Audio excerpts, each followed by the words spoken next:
하나님의 말씀은 민수기 21장 1절에서 9절까지의 말씀입니다. 그 중에서 9절 말씀을 읽도록 하겠습니다.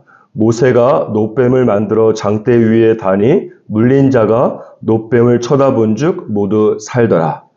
오늘 본문 말씀에서 이스라엘은 두 가지 문제를 만나고 있습니다. 하나는 가나안 땅으로 가는 길에 아랏의 공격을 받고 있습니다. 아랏의 왕이 이스라엘을 공격하고 그 중에 몇 사람을 사로잡은 것입니다. 다른 한 가지 문제는 동일하게 가나안 땅으로 가는 길목에서 불뱀을 만난 것입니다. 불뱀이 이스라엘의 진영으로 들어와서 백성들을 물어서 많은 사람이 죽게 되었다고 말씀하고 있습니다. 위에서 말씀드린 이 두 가지 상황은 저와 여러분의 인생을 살아갈 때에 만나게 되는 두 종류의 문제를 의미합니다.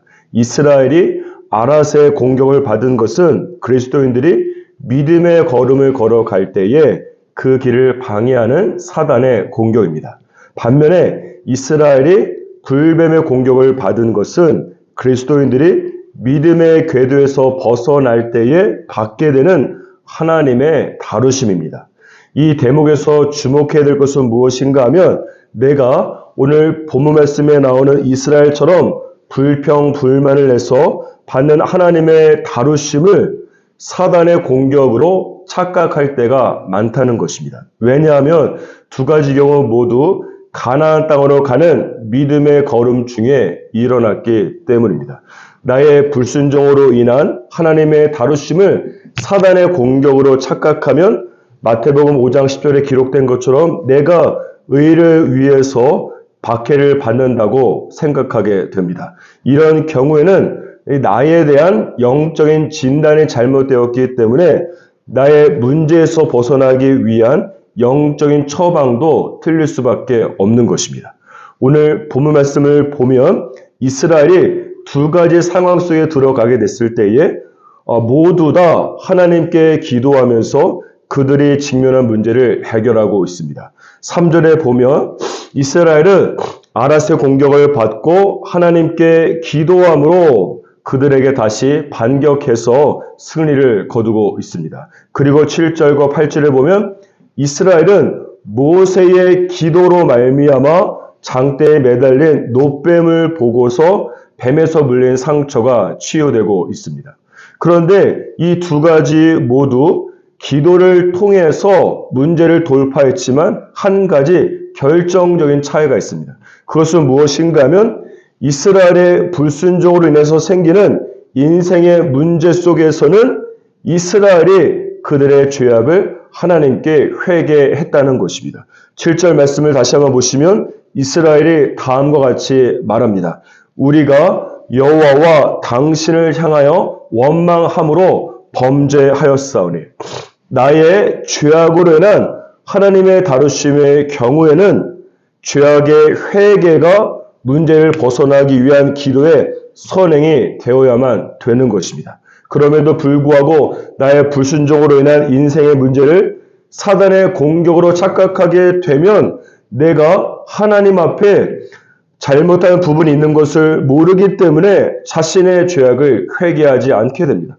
그렇게 되면 아무리 내 문제를 놓고 하나님 앞에 기도해도 아무런 기도의 응답과 문제 해결을 절대 경험할 수 없습니다. 왜냐하면 이사야 1장 15절에 보면 너희가 많이 기도할지라도 내가 듣지 아니하리니 이는 너희의 손에 피가 가득함이라고 말씀하고 있기 때문입니다.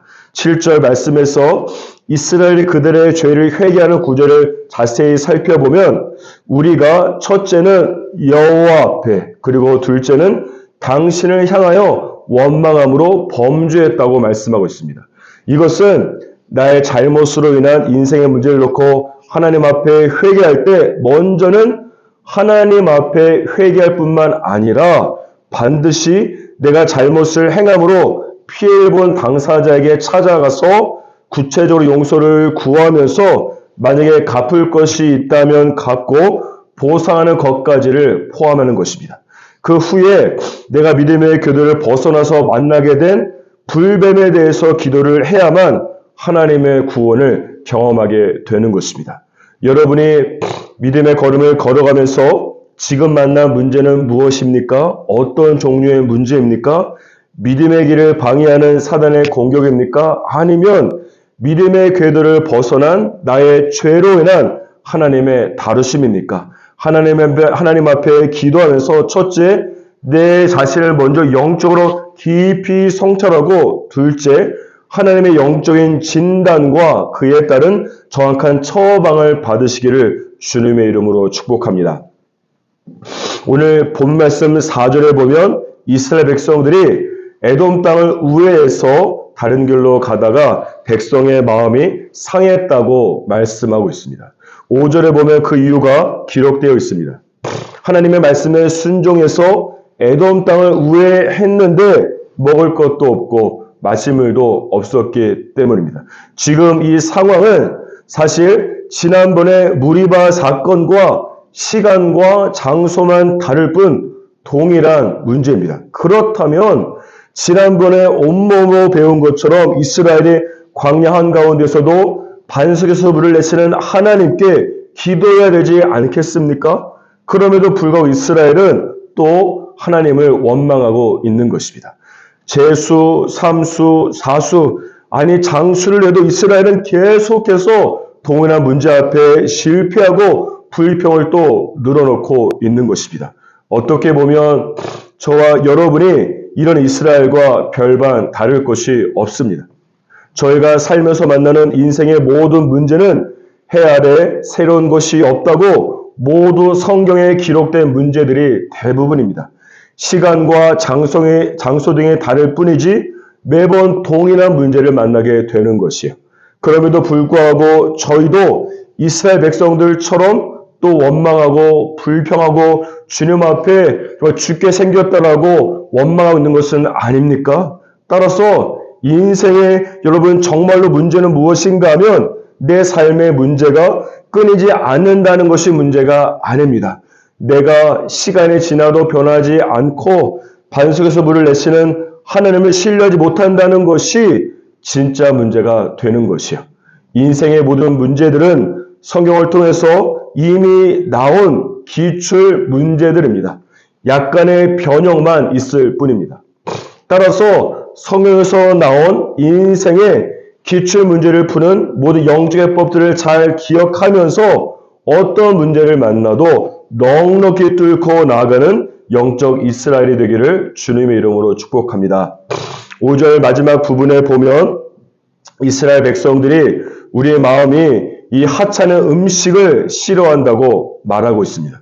이 9절에서 싫어한다라고 하는 단어는 영어 성경으로 보니까 단순히 싫은 것을 넘어서 아주 혐오한다고 할 때에 사용하는 동사입니다. 이것은 이스라엘이 40년 동안 하나님께서 기적을 통해서 주신 하늘의 만나가 지긋지긋하다 못해 아주 진절머리가 난 것입니다. 누군가 호의가 지속되면 권리로 안다고 말하지 않았습니까? 지금 이스라엘이 하나님의 호의에 대해서 권리를 넘어서 너무 당연한 것으로 취급하고 있는 것입니다. 사실 지긋지긋하다 못해 진절머리를 느껴야 되는 것은 그 주체는 사실 이스라엘이 아닙니다. 오히려 하나님께서 40년 동안 불평의 입술을 다물지 않은 이스라엘에 대해서 지긋지긋하다 못해 진절머리를 느껴야만 옳은 것이 아니겠습니까? 여러분, 그래서 지난 무리바 산거 때에 모세가 오죽하면 지팡이로 반석을 2번이나 내리쳤겠습니까? 그런데 오늘 하나님께서 오늘 본문 말씀 8절과 9절에 보면 그 진절머리 나는 이스라엘 백성들을 위해서 또 노뱀을 만들어서 그것을 본 자마다 불뱀에 물린 상처로부터 살아날 수 있는 은혜를 또 베푸시고 있습니다. 어쩌면 여러분이 스스로를 바라보면서 내 자신을 바라보면서 진절머리를 느낄 수도 있습니다. 해도 해도 변하지 않고 계속해서 죄를 짓는 자신의 모습을 보면서 아주 지긋지긋한 것입니다. 내가 생각하는 이 하나님의 사랑을 잘 들여다보면 아무리 하나님의 사랑이라고 할지라도 내가 스스로 한계를 정하고 있는 것입니다. 이것은 마치 마태복음 18장에서 베드로가 예수님에게 누군가를 용서할 때에 7번까지 하면 됩니까? 라고 질문한 것과 같은 것이에요. 하지만 예수님께서 베드로의 질문에 7번이 아니라 7번씩 70번이라도 용서하라고 말씀하십니다. 이것은 베드로가 생각하는 하나님의 용서와 사랑은 7번이라고 하는 한계를 가지고 있는 것입니다. 하지만 하나님께서 말씀하시는 사랑은 7번씩 70번을 용서하는 것으로 한계가 전혀 없는 것입니다. 이런 하나님의 사랑으로 오늘 본문 말씀에 나오는 진절머리 나는 이스라엘을 바라보아야 되고 계속해서 실패하고 또 죄를 생각하는 내 자신을 바라보기를 주님의 이름으로 축복합니다. 이것이 바로 오늘 본 말씀 9절에 기록된 하나님께서 장대 위에 달아주신 노병에 담긴 사랑이며 예수 그리스도의 십자가 사랑이 되는 것입니다. 물이 바다를 덮어버리는 것처럼 하나님의 사랑은 상대방을 적시는 정도가 아니라 상대방을 둘러싼 모든 죄악과 허물들을 완전히 덮어버리는 것이 예수님의 사랑입니다. 오늘부터 이 하나님의 사랑으로 나 자신을 바라보고 또한 내 주위에 진절을 나게 힘들게 하는 그 사람 또한 덮어버리시기를 주님의 이름으로 축복합니다.